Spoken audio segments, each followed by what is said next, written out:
Hello guys, আসসালামু আলাইকুম। আমি রত্না, স্বাগতম রত্নাস লাইভ 007-এ। আজকে আমি আবারও চলে আসলাম নতুন আরও একটি ভিডিও নিয়ে।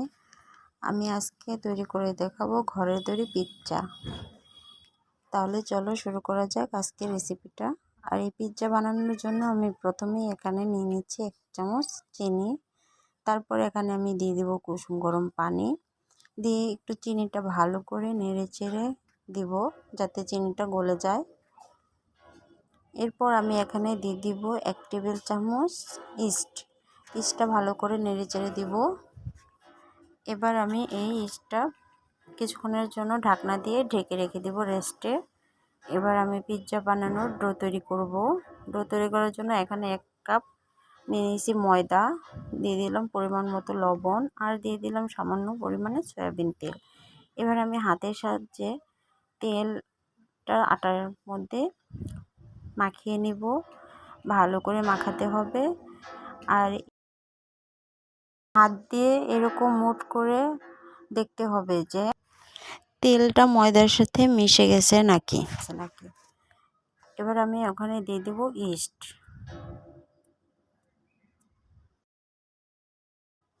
ভালো করে ময়দার সাথে মিশিয়ে নিতে হবে, মাখিয়ে নিব।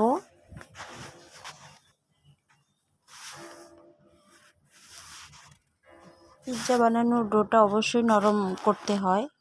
এবার আমি এই পিৎজার ডোটা রেস্টে রেখে দিব কিছুক্ষণের জন্য। আর ওইদিকে আমি চিকেনটা রেডি করে নেব। চিকেনটা রেডি করার জন্য এখানে চিকেন, আদা, রসুন, জিরা গুঁড়ো দিয়ে দিলাম, গোলমরিচের গুঁড়ো, ঝালের গুঁড়ো, লবণ, আর এখানে দিয়ে দিব সয়া সস, দিয়ে ভালো করে মাখিয়ে নিব। এটা কিছুক্ষণ ম্যারিনেট করে রেখে দিব। আর ওইদিকে আমি চলে যাব চিকেনটা ভাজার জন্য। কড়াইতে দিয়ে দিলাম পরিমাণ মতো তেল দিয়ে চিকেনটা আমি ভেজে নিব। একটু নেড়ে চেড়ে দিব। এই যে এরকম ভাজতে ভাজতে এরকম কালার চলে আসবে। এবার আমি এটা নামিয়ে নিব। আর এই দিকে হচ্ছে আমার পিৎজা বানানোর ডোটা একদম ফুলে ডবল হয়ে গেছে।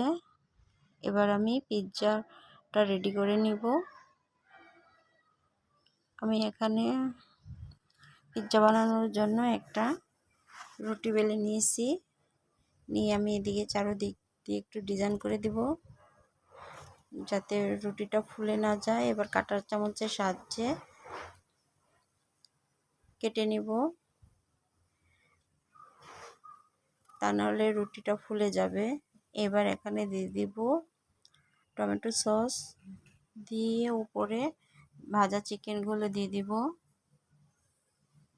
আর আমি এখানে দিয়ে দিব টমেটো। আপনারা চাইলে অন্যান্য সবজিও দিতে পারেন, ক্যাপসিকাম।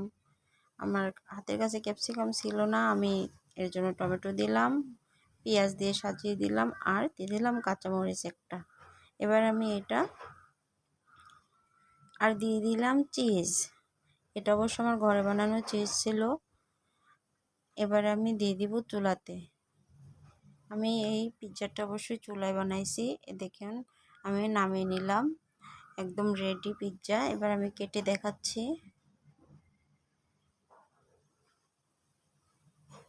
ঘরে বানিয়েছি কিন্তু টেস্টটা ছিল খুবই অসাধারণ। আপনারা এরকম একবার বানিয়ে খেয়ে দেখতে পারেন। যদি কারো আমার এই ভিডিওটি ভালো লেগে থাকে তাহলে একটা লাইক দিবেন আর সাবস্ক্রাইব করে পাশে থাকবেন। সবাই ভালো থাকেন, সুস্থ থাকেন। এ পর্যন্ত, আল্লাহ হাফেজ।